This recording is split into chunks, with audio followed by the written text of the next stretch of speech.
بسم الله الرحمن الرحيم إن الحمد لله نحمده ونستعينه ونستغفره من يهده الله فلا مضل له ومن يضلل فلا هادي له وأشهد أن لا إله إلا الله وحده لا شريك له وأشهد أن سيدنا ونبينا وحبيبنا وشفيعنا وقرة أعيننا محمدا عبده ورسوله صلی اللہ تبارک و تعالی علیہ وعلی آلہ واصحابہ وازواجہ وذریتہ وبارک وسلم تسلیما کثیرا اما بعد فاعوذ باللہ من الشیطان الرجیم بسم اللہ الرحمن الرحیم یا ایہا الذین آمنوا کتب علیکم الصیام کما کتب علی الذین من قبلکم لعلکم تتقون سبحان ربک رب العزت عما یصفون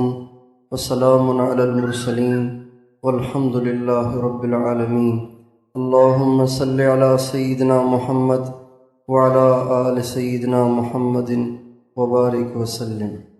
میرے محترم دوستو اور بھائیوں اور بزرگوں، اللہ تعالیٰ بڑے رحیم اور کریم ہیں، بڑے مہربان ہیں، اپنے بندوں سے بہت پیار کرتے ہیں، اور اللہ تعالیٰ کا اپنے بندوں سے پیار کیوں نہ ہو جبکہ اسی نے تو ہمیں بنایا ہے، اسی نے ہمیں عدم سے وجود بخشا ہے، اسی نے ہمیں ہمارے سارے وجود کو، بال کو، کھال کو بنایا ہے، اور جب ہم بنے ہوئے ہی اس کے ہیں تو اس کا ہم سے پیار ہونا تو ایک فطری بات ہے۔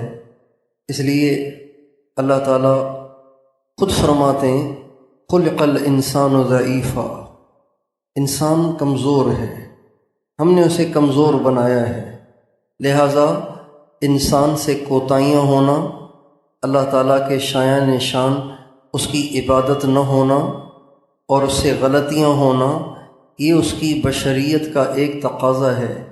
اس سے کوتاہیاں ہونا ایک اس کی بشریت کا تقاضا ہے، لیکن اللہ تعالیٰ کے کرم پہ قربان جائیں کہ اس نے ہمارے ضعف کی خبر دے کر گویا ہمیں ایک مایوسی سے نکال دیا ہے کہ تم چونکہ کمزور ہو، لہذا اس کی مثال بالکل یوں سمجھ، کسی قاری صاحب کے پاس پڑھنے کے لیے بٹھاتا ہے اور بچے کو قاری صاحب کے پاس بٹھا کے قاری صاحب سے کہتا ہے قاری صاحب یہ میرا بیٹا ہے، آپ اس کو قرآن پڑھائیں، لیکن ذہن کا ذرا کمزور ہے، ذہن کا ذرا کمزور ہے۔ کیا مطلب؟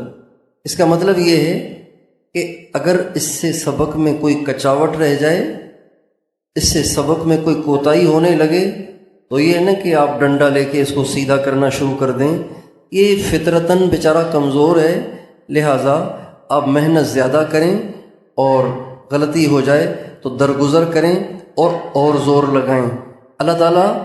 اللہ تعالیٰ نے ہمیں بنایا اور بنا کے خود ہی فرمایا میں نے انسان کو بنایا ہی کمزور ہے۔ کیا مطلب؟ اس سے کوتاہیاں ہو جائیں گی، اس سے غلطیاں ہو جائیں گی، اس سے نافرمانیاں ہو جائیں گی، لیکن مایوس نہ ہو، توبہ کرے گا، ہم معاف کر دیں گے۔ پھر اللہ تعالیٰ نے ایسا نظام بنایا ہے کہ 24 گھنٹے توبہ کی قبولیت کے دروازے اس نے کھول دیے ہیں۔ دیکھیں 5 نمازیں ہیں نا، پانچوں نمازوں کے اوقات متعین ہیں۔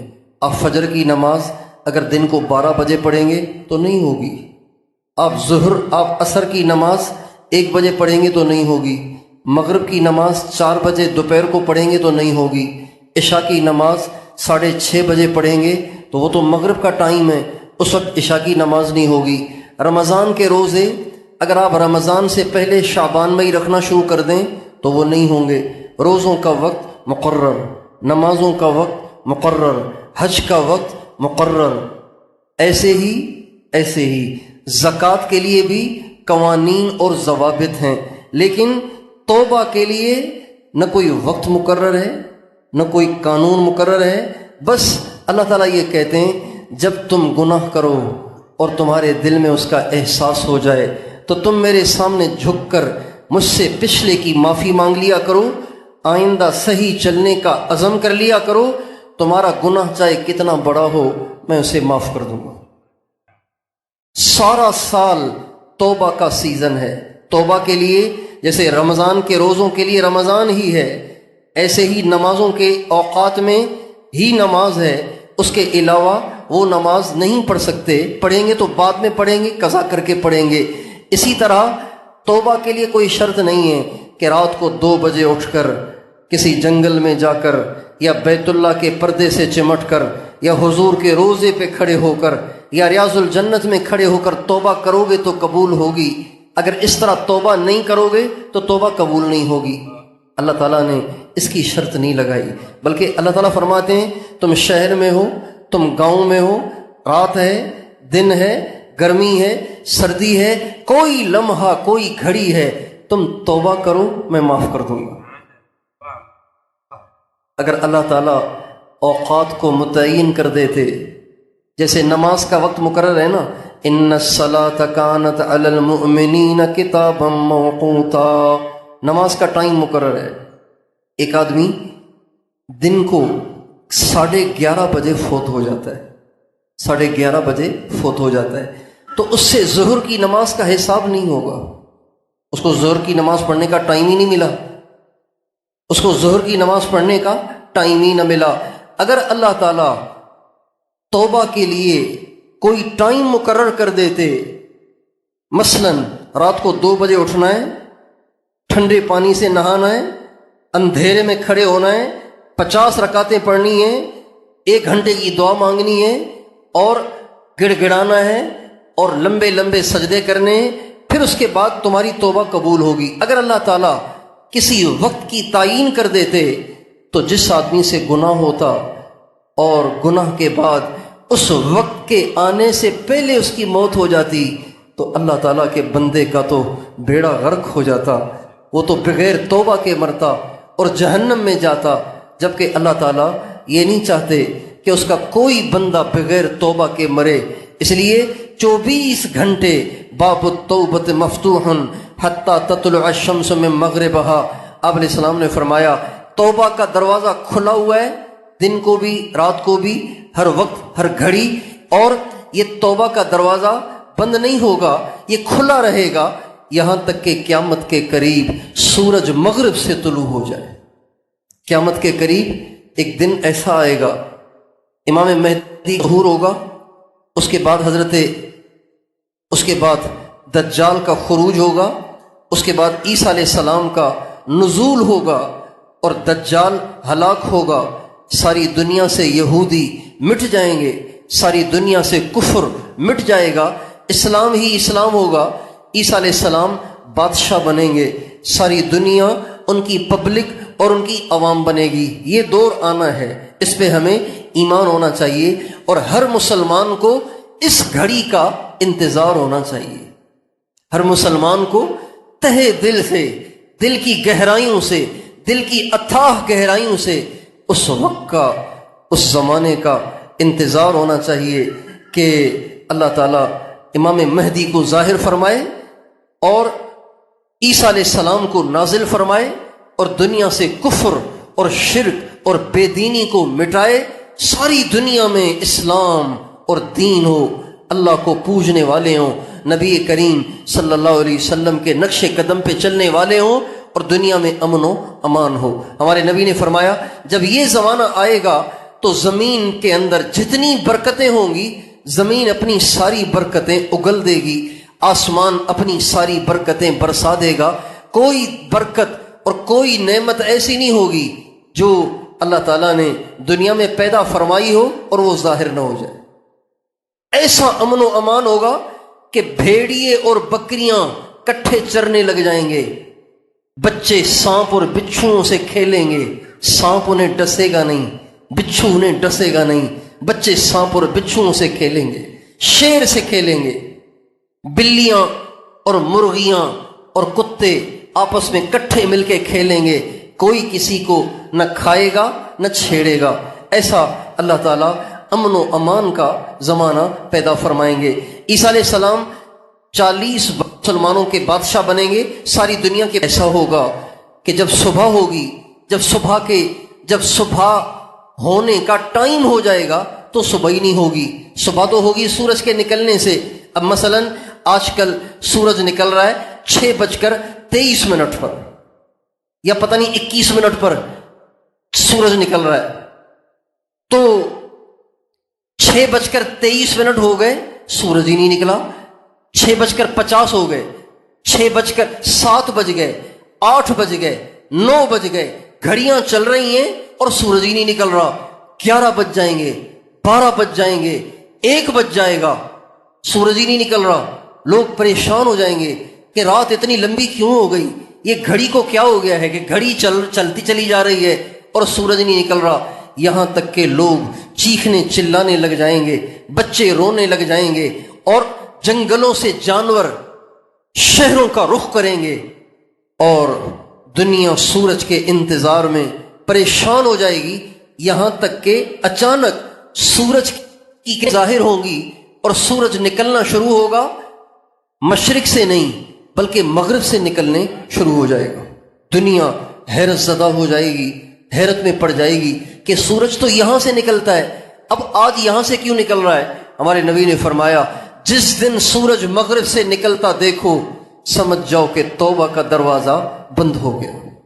اس زمانے کے لوگ بڑے کم قسمت ہوں گے، بڑے بد نصیب ہوں گے کہ جس حال میں ہوں گے اسی حال میں ان کو مرنا پڑے گا، اسی حال میں ان کو مرنا پڑے گا. کتنے خوش قسمت ہیں ہم کہ اللہ تعالیٰ نے ہمیں ایسے دور میں پیدا کیا ہے کہ وہ دور ہم نہیں دیکھیں گے. ایک مثال کے طور پر اگر 2-4 سال کے اندر ہی امام مہدی ظاہر ہو جاتے ہیں تو ان کے 7 سال کے بعد دجال ظاہر ہوگا، اور دجال کے نکلنے کے بعد عیسیٰ علیہ السلام کا نزول ہوگا. 2-4 سال یہ ہو گئے اور 6-7 سال وہ ہو گئے. یہ کتنے سال ہو گئے؟ کتنے سال ہو گئے ہیں؟ 12-13 سال ہو گئے، 14 سال ہو گئے، 15 سال ہو گئے، 40 برس عیسیٰ علیہ السلام اس دنیا میں رہیں گے. یہ کتنے سال ہو گئے؟ 52 برس ہو گئے. اس کے بعد جو بادشاہ آئے گا وہ بھی والا ہوگا، پتہ نہیں کتنے عرصے وہ بھی رہے گا. اس کے بعد پھر بے دینی پھیلے گی اور پھر کہیں جا کر سورج نکلے گا مغرب سے. تو بظاہر ہم میں سے کوئی بھی اس زمانے میں نہیں ہوگا. ہمارے نبی کا ارشاد ہے قیامت سے 120 برس پہلے سورج مغرب سے طلوع ہوگا. جب سورج مغرب سے طلوع ہوگا پھر اس کے 120 برس کے بعد اللہ تعالیٰ قیامت کو قائم کر دیں گے، دنیا کو توڑ پھوڑ دیں گے، حساب کتاب کا نظام چلے گا. جہنم والے جہنم میں جائیں گے اور جنت والے جنت میں جائیں گے. تو یہ اللہ تعالیٰ کی کریمی ہے کہ اس نے اپنے بندوں کی بخشش کے لیے کتنا اچھا نظام بنا رکھا ہے کہ نہ اس میں سورج کے طلوع ہونے کی شرط، نہ غروب ہونے کی شرط، نہ ٹائم کی شرط، نہ جگہ کی شرط، نہ علاقے کی شرط، نہ کسی اچھے موقع کی شرط، بلکہ کوئی بازار میں ہے، بازار میں اسے غلطی ہوئی ہے، بازار ہی میں توبہ کرے اللہ اسے معاف کر دے گا. بیت اللہ کی شرط ہوتی تو غریب کیسے توبہ کرتا؟ غریب تو بیت اللہ نہیں جا سکتا. لیکن اللہ تعالیٰ نے 24 گھنٹے توبہ کا دروازہ اگرچہ کھول رکھا ہے، لیکن اس کے باوجود کچھ مواقع اللہ تعالیٰ نے ایسے بنائے ہیں کہ جن مواقع میں خصوصی طور پر اللہ تعالیٰ بخشنے کے لیے اپنا دربار لگاتے ہیں اور اپنے بندوں کو بخشنے کے لیے خاص سہولتیں اور خاص مراعات دیتے ہیں. ان مواقع میں سے ایک بہت بڑا جو خاص اس امت کے لیے ایک بہت بڑا چانس ہے، ایک بہت بڑا پیکیج ہے، وہ رمضان المبارک کا مہینہ ہے. رمضان کا مبارک مہینہ یہ قدرتی پیکیج ہے، ربانی پیکیج ہے، اللہ کا دیا ہوا پیکیج ہے کہ اگر کوئی گنہگار بہت بڑا گنہگار ہے اور رمضان کے علاوہ اس کو امید نہیں ہے کہ اس کے گناہ بخشے جائیں، تو رمضان کا مہینہ ایسا ہے اگر وہ رمضان کے روزے رکھ لے گا اور رات کی تراویح پڑھ لے گا تو چاہے وہ کتنا بڑا پاپی کیوں نہ ہو، کتنا بڑا مجرم اور کتنا بڑا